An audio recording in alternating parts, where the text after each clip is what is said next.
नीरा उजव्या कालव्याच्या लाभक्षेत्रातील शेतकऱ्यांवर जाणीवपूर्वक अन्याय होतोय आणि या पाठीमागे राजकीय दबाव देखील तितकाच कारणीभूत आहे असा संताप मागील काही दिवसांपासून व्यक्त होताना दिसून आला होता।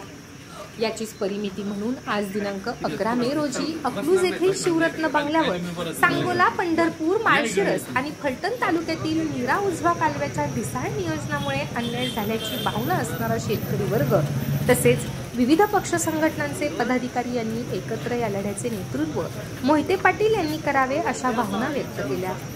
सोमवार दिनांक 13 मे रोजी फलटण येथे अधीक्षक अभियंता कार्यालयावर रूमने मोर्चा काढण्याचा निर्णय आज शिवरत्न बंगल्यावर एकत्र आलेल्या शेतकऱ्यांच्या बैठकीमध्ये घेण्यात आला।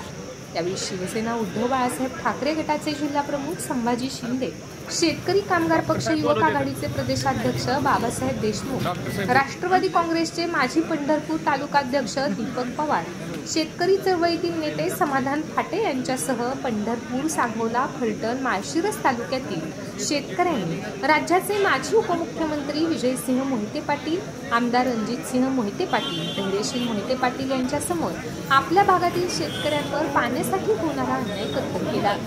या बैठकीनंतर माध्यमांशी बोलताना सोमवार दिनांक 13 मे रोजी फलटण येथे काढण्यात येणाऱ्या रोमनी मोर्चाबाबत माहिती देण्यात आली। पाण्याबाबत वारंवार अन्याय होतो, काही अधिकारी खोडसाळपणा करतायत आणि या पाठीमागे काही राजकीय कारणही आहेत असंही म्हटलं जातं। काय सांगाल आजच्या बैठकीबाबत? निश्चितपणे आपण जो मुद्दा उपस्थित केला आहे तो शेतकऱ्यांचा मुद्दा आहे। शेतकऱ्यांचं गाऱ्हाणं तेच आहे की निवडणुकीच्या समोर पाणी सोडलं गेलं, मग हितच नसेल, NRBCचंच नाही तर टेंबू म्हैसाळसारख्या योजनेचं सुद्धा सांगोला तालुक्यामध्ये पाणी सोडलं गेलं आणि शेतकऱ्यांना एक गाजर दाखवण्याचा प्रयत्न प्रशासकीय अधिकाऱ्यांनी लोकप्रतिनिधींच्या दबावापोटी केलेला आहे। ज्या दिवशी प्रचार यंत्रणा संपली, म्हणजे प्रचार संपला 5 तारखेला, 7 तारखेला मतदान होतं, 5 तारखेच्या संध्याकाळीच पाणी बंद झाला सांगोला तालुक्यातल्या योजनेचं आणि हे कुठंतरी दिसून येतं आहे की ह्याच्यामागं राजकीय दबाव आहे आणि निवडणुकीच्या पुढं गोरगरीब शेतकऱ्यांची ही फसवणूक केली जाते।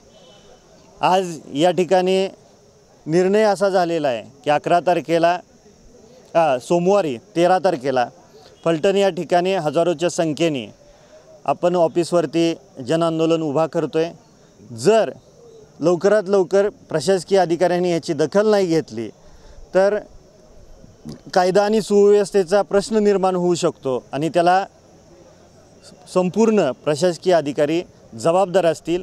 हे आंदोलन हे गोरगरीब शेतकऱ्यांचं आहे, त्यांच्या जीवाचा मरणाचा प्रश्न या ठिकाणी निर्माण झालेला आहे। ज्या बागा 20-20 वर्षापासून डाळिंबाच्या बागा काही आमच्या तालुक्यातल्या जिवंत आहेत, त्या बागा उद्ध्वस्त होण्याच्या मार्गावरती आहेत।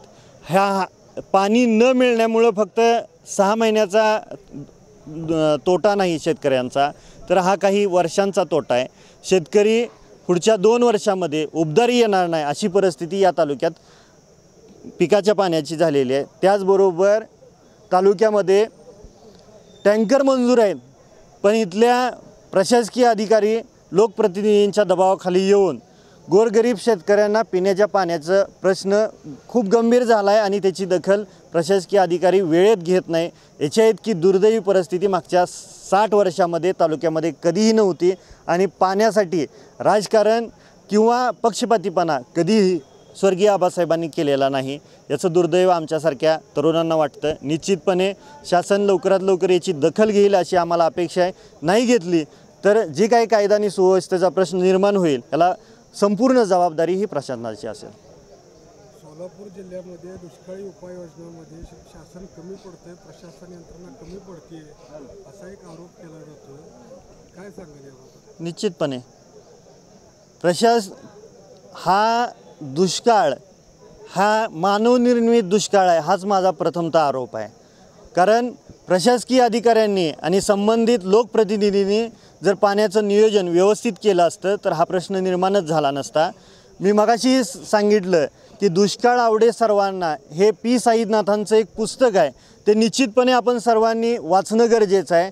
कारण ज्यावेळेस दुष्काळ पडतो त्यावेळेस बऱ्याचशा सुखसुविधा शासनाकडून राबवल्या जातात आणि त्यामागं काहीतरी पैसे लुटण्याचा मार्ग सोपा होतो इथल्या लोकप्रतिनिधींना आणि प्रशासकीय अधिकाऱ्यांना, आणि त्याच्यासाठीच पाणी असताना नियोजन व्यवस्थित न केल्यामुळं या ठिकाणी मानवनिर्मित दुष्काळ सदृश्य परिस्थिती निर्माण झालेली आहे. एकीकडे तुमच्या लाभ क्षेत्रामध्ये अन्याय होतोय आणि राजकारणासाठी पाण्याचा वापर केला गेला असा आरोप होत असताना, दुसरीकडे नोव्हेंबर महिन्याच्या 30 तारखेला 60% प्लसमध्ये असणारं उजनी धरण आज -50% चाललेलं आहे. उजनीचं नियोजन गोंधळलेलं आहे असा एक आरोप होतो आणि या पाठीमागं निश्चितपणे काहीतरी षडयंत्र आहे असंही म्हटलं जातं. काय वाटतं?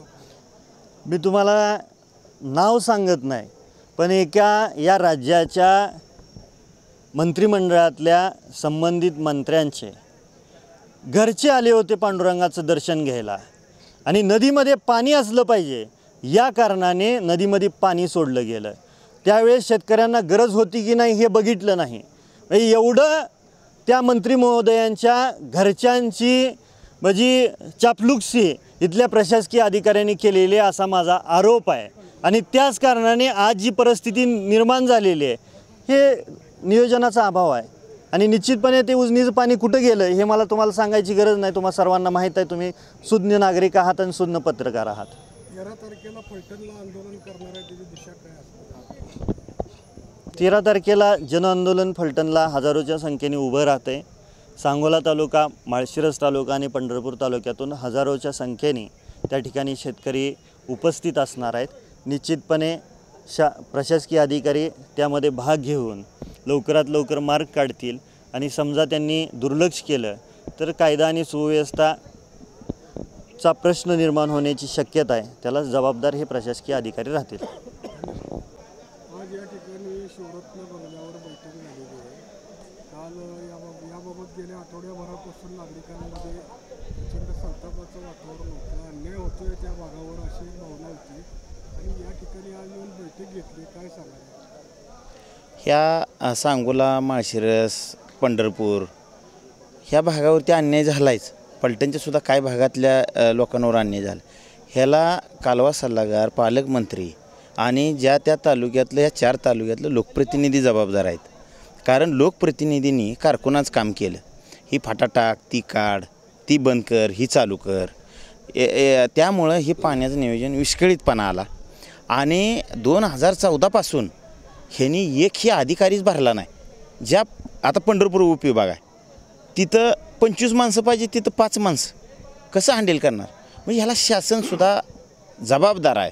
आणि ह्या पाण्यामध्ये फार मोठा आर्थिक व्यवहार झाला आहे.